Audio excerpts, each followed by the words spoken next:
You know, the pandemic has caused isolation, lack of structure, and heightened anxiety. These combined unique pressures have fueled an immense uptick in eating disorders. Take a look.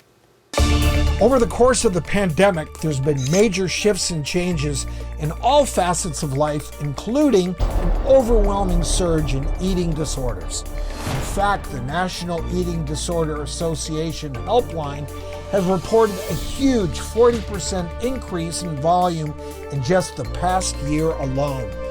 Recent surveys show the uptick is especially seen in adolescents and young adults who felt intense pressure, stress, and anxiety, which can also trigger people with eating disorders.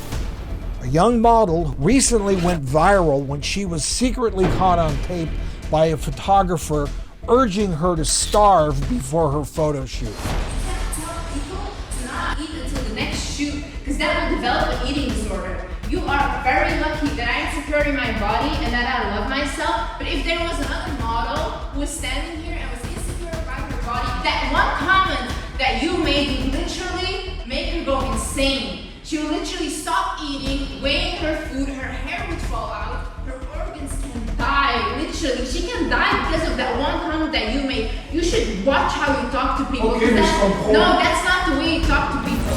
So how can we help prevent more eating disorders?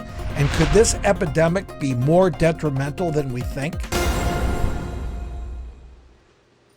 And joining us here in studio is Yale Medicine's Assistant Professor of Psychiatry, Dr. Janet Lydecker, and psychotherapist and New York Times best-selling author of Sugar Brain Fix, Dr. Mike Dow joins us via Zoom. Dr. Lydecker, so what are the new studies telling us about eating disorders, and why should we be concerned now more than ever? Sure. So we have seen a definite uptick in eating disorders and disordered eating over the course of the pandemic. So we've seen a lot of stress, and whenever there's stress, people try to control the chaos by either escaping through binge eating or trying to control the environment and their food, which we see in anorexia. Dr. Dow, how do you see patients and how the pandemic affected them specifically?